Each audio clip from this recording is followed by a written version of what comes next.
First of all, welcome. I'm Jenna Ben-Yehuda. I'm the CEO and president of Truman Center for National Policy and Truman National Security Project. We are delighted to have you here this evening. We are recorded, which means we're on the record here. And so we invite you to use the name that you feel comfortable using in front of folks here to the extent you're able or comfortable. We invite you to be on camera this evening. We're really recording for the purposes of folks who wanted to be here but could not.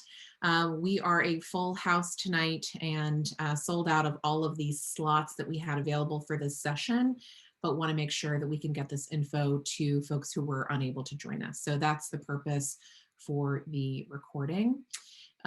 We are really thrilled that you're all here.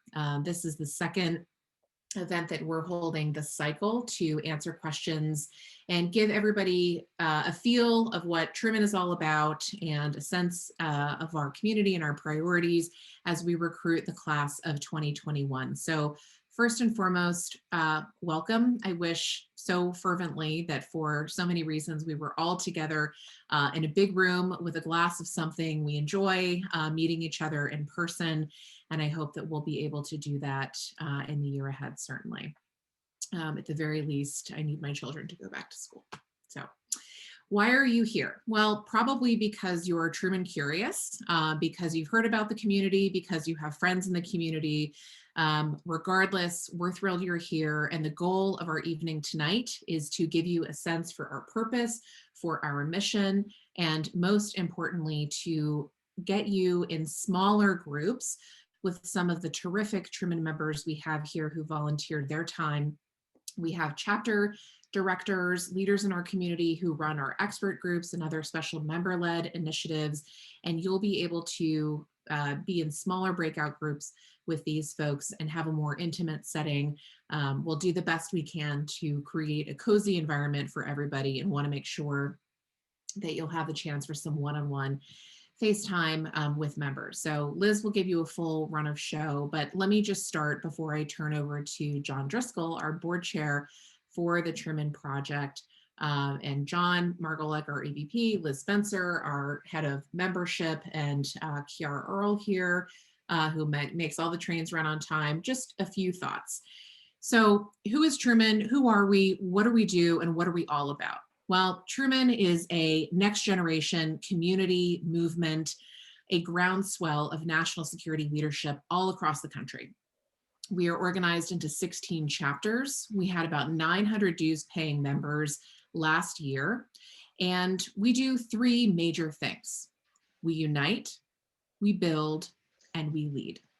So the conversation tonight is really about that unite component. And what do I mean when I say that?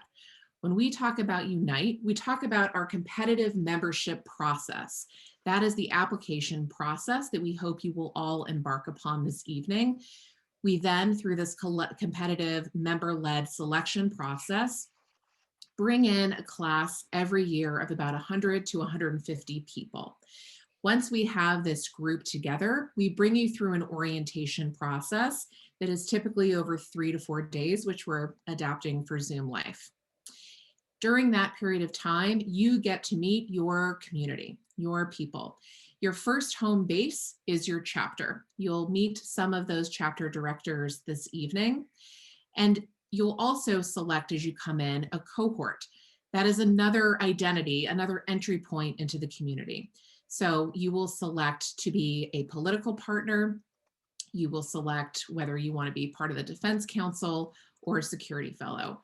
In the breakout rooms, you'll have the opportunity to ask more questions about what differentiates those groups. But I want you to think about, when you make that choice, that is a lens through which you can engage with the community. But it's not the only lens. We have, and this gets to the build part of Unite, Build, Lead, because we bring you in, we connect you to each other, we train you up. We've got a moderator training happening, I think, next week. We've got speech writing and op-ed trainings happening all throughout the spring.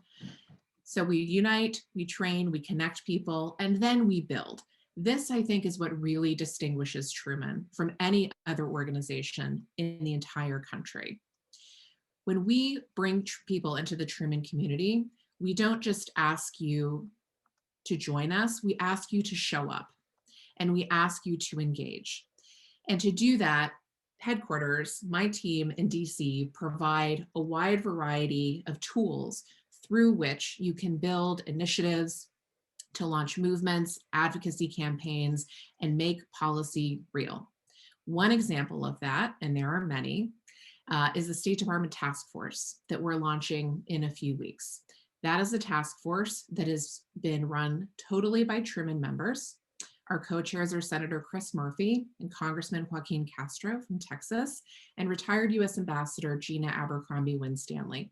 Together with our co-chairs, over 70 people and 40 Truman authors are providing recommendations to now confirmed Secretary of State Tony Blinken about how to repair the State Department through a lens of equity and inclusivity. And it's written from the perspective of the mid-career experience of Truman members. That is one example of the build aspect of the work that we do here at Truman. Truman members coming together in service of elevating smart and bold national security ideas. The lead aspect is everything that flows from that. In 2020, Truman members published 400 op-eds under our byline in papers all around the country. Our members were on Jake Tapper, on the front page of USA Today, and a wide range of publications. A big part of our staff is dedicated to putting members' ideas in the papers and on camera and on the airwaves. We did that at higher levels than ever before. So we unite, we build, and we lead. But for what? Well, we do it in service of our ideals. We do it to build a country that is rooted in democracy, human rights, and the rule of law. When we talk about national security, we talk about climate change. We talk about ending systemic racism. We talk about immigration. We talk about clean energy solutions, because we know that what happens overseas affects everything that happens on our shores. And so Truman, which has long been kind of at the seams of domestic policy and foreign policy, is now, I think, we've been hip to this for a long time. And now we hear that same framing from our president and from our senior leaders in the national security community, many of whom are Truman members. So I think no accident there.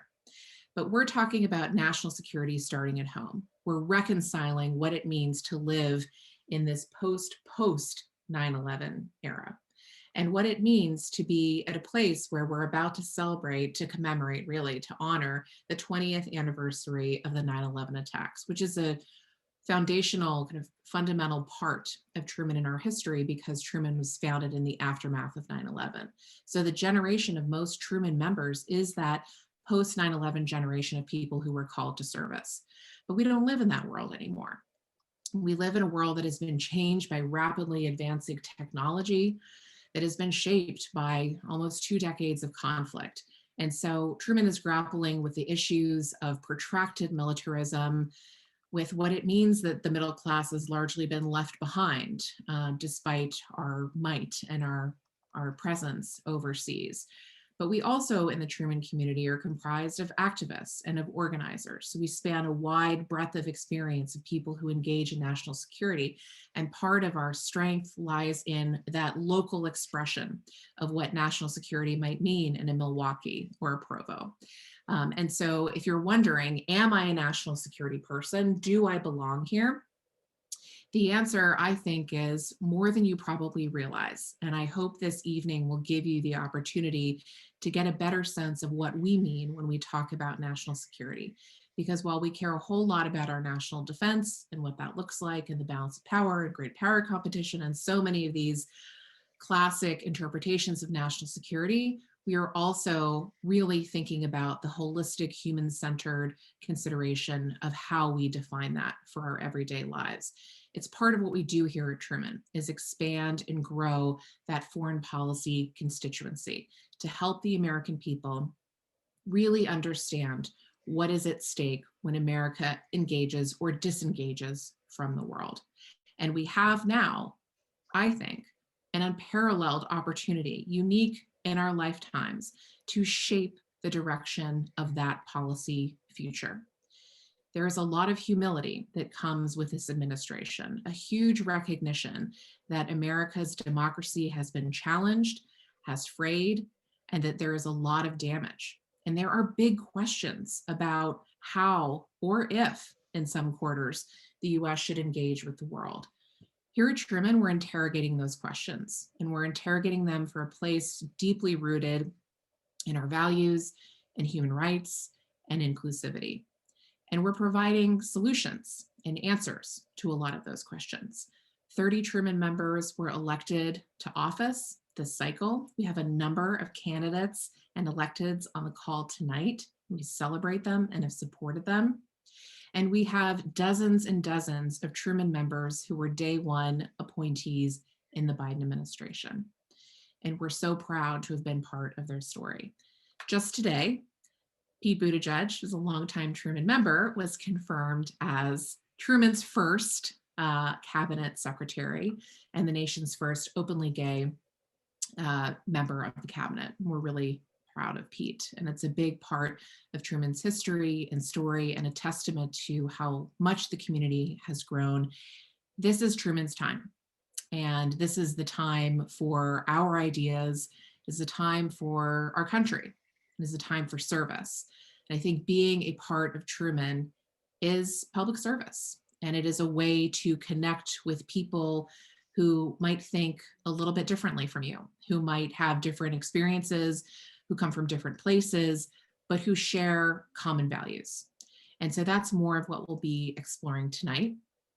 And there's really nobody finer to talk about Truman, its history, and its impact than John Driscoll, my partner in crime and our board chair for the Truman Project and longtime, I think, chief cheerleader of Truman. So John, without further ado, I'll turn it over to your most capable hands. I am just so psyched that we have so many supporters. One of the things that the team at Truman has heard more than once is, initially we had a hard time filling up a lunch table. I mean, I've been around long enough that when we initially were looking for Truman Fellows, we literally had to recruit people like Pete Buttigieg and Jake Sullivan to the class. Let me just get my power back here. But this is an incredible number of people to be talking to. My job here is to share a little bit about Truman, a little bit about how we got here. When we started with Truman, as I look for my power cables here, we did not have in the Democratic Party and the progressive movement the confidence of the country that if there was a national security crisis or a challenge, that Democrats had a place at the table.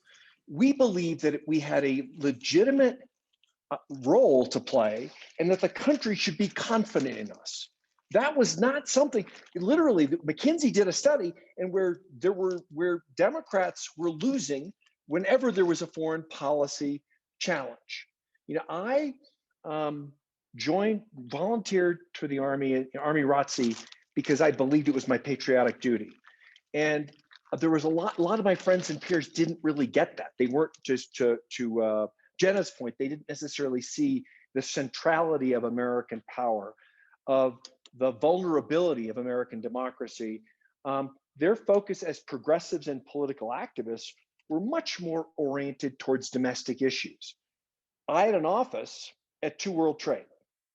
To Jenna's point, 9/11 made the foreign domestic and made these great power issues deeply personal for many of us who lost friends, who lost office mates, who lost livelihoods, who were fundamentally scared, who were injured.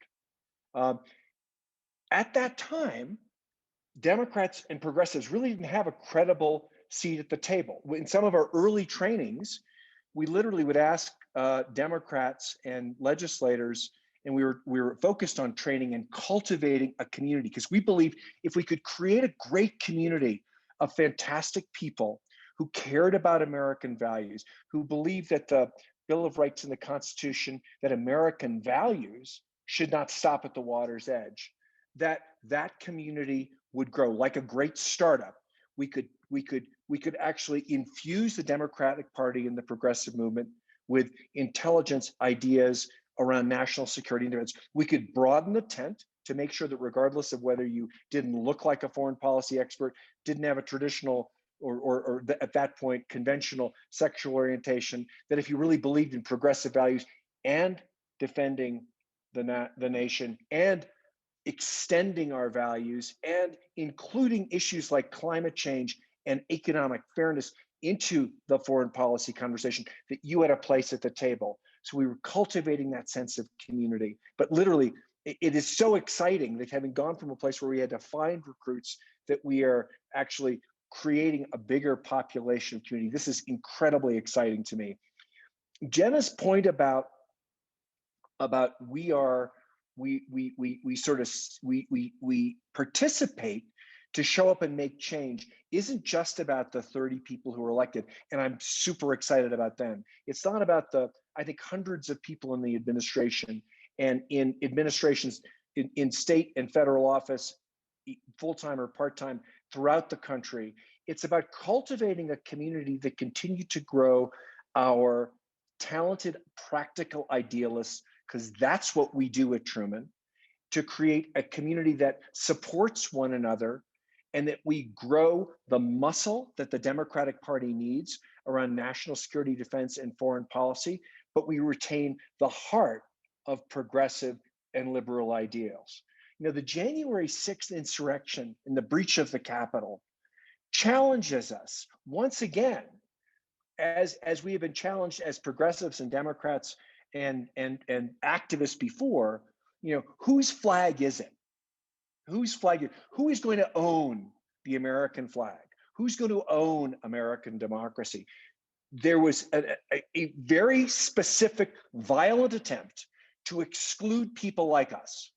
And so what excites me about participating in the Truman community, growing the Truman community, leaning into all of the things that Jenna talked about, is we are no longer in the point of kind of building, you know, that credibility, sustaining and starting community. We actually have a very clear mission to own the flag, to own the Constitution, and to defend it, and to expand the notion of who should be at the table to support and share democracy, to create more rooms for leadership of folks who don't look like the folks who've been there before, and to sustain the notion that as progressive, as Democrats, as practical idealists who care about the values that were founded in this country, that we all, those who are Truman curious, Truman committed, or Truman vets like Elizabeth and Jenna and John, that we have to show up. And there has never been a more important time than when people are stealing the flag, breaching the Capitol, and questioning whether the fundamentals of democracy really matter. We need your help. We need your support. We need you to participate as much as you can practically afford. The nation needs you. Truman can use you, and each one of you can be an important member of the Truman community. Those folks, I mean, I actually claim Blinken, by the way, as well, Jenna, because he's been showing up from the beginning. We got Pete. Ron Klain was on our board with me. You know, John Feiner and Jake Sullivan were on the board. This is a place like a great startup where you can quickly be relevant locally or nationally, or just cultivating things like climate change and new technologies at the state level. Whatever it is, there's probably a role here for you. There has never been a more important time than now to be part of the Truman community. Thank you so much, John, for your inspiring words and for your support. We're really grateful for your leadership, and I so appreciate the partnership that we have. So thank you so much for being here with us tonight. Big love back at you and the team. By the way, this Truman team is extraordinary. So I hope you get to know all of them. And thank you, Jenna. I treasure the partnership as well. Thanks so much, John. Well, folks, we're going to continue with our evening and our program here. I do want to adjust something that was put in the chat. Is Truman a partisan organization? We're a 501c4, And what that means under IRS tax code is that we can engage in advocacy efforts and in taking political positions. So, what does that look like? Well, it means that on occasion, we take a position on a particular piece of legislation. For example, in 2020, we supported the SHAPE Act. That is an effort to stop sexual harassment at the State Department. We did that under the Truman National Security Project banner. We also have Truman Center for National Policy, which is a 501c3 educational and research think tank. Our members participate really heavily in a lot of the work of Truman Center for National Policy. But the story is that Truman started with an idea toward creating a bench for national security Democrats, because there was not a credible bench of Democrats in this field to be found. The Truman of today is an inclusive community. So you will not only find yourself surrounded by Democrats, there are people of many parties who are part of this community. But in this moment, we care about these principles as we long have, and we find sometimes that there are limitations to the ways in which those principles and policies are embraced by both parties. And so we welcome you here, regardless of party affiliation. We focus on our values and on the policies that support those values and advance those values. So I hope that provides an answer to your question. And if you have additional thoughts on that, I invite you to send a note to membership@trumanproject.org and we'll get back to you. It also means, and last note here, that Truman members have the ability, because we are a C4, to do door knocking and to raise money for political candidates amongst themselves. They can use the collective network of the community to come together for political action. Truman as an organization does not have a PAC. We do not donate money to any political candidates, for example. But Truman members together raised $3 million for candidates last cycle. And that is a big part of the energy and intensity behind the Truman community. So I hope that answers that question. I wanted to be sure to get to that before we moved through the program. We're deeply honored to have the chance to converse with so many people in so many places, coming at national security in its most fully and robustly realized conception, from all parts of the country, often from parts of the globe. We just had conversations with folks who are coming from the Navy and from West Africa in the small group that I was a part of. And I know that the reminder that national security is neither monolithic nor finite nor static, but a set of opportunities that all of us have to make the world a better place, especially if we come at it from the perspective of principle in our personal lives and in the ways that we treat each other and the networks that we build to live it out, and also in the ways that we seek to be seen, the examples that we seek to set in the world and abroad. There are a lot of ways that we can honor that if we put in the time and the effort and begin it. And I want to emphasize for everybody that we're committed to making sure that we have the fullest and fairest and most inclusive application process that we possibly can. So I would encourage you to reach out early and often with any questions to our fabulous membership staff. I would be remiss if I didn't extend a heartfelt thanks to the staff who are here way after hours, to the members who volunteer their time as a general proposition to make this organization the thing that sustains all of us in hard times and in good, and who are here tonight, dare I say, out of love, which is returned and which we hope all of you had a little chance to get a taste of this evening. And we look forward to having a variety of further conversations with you over the next 5-6 weeks here as we think about how we might change the world together.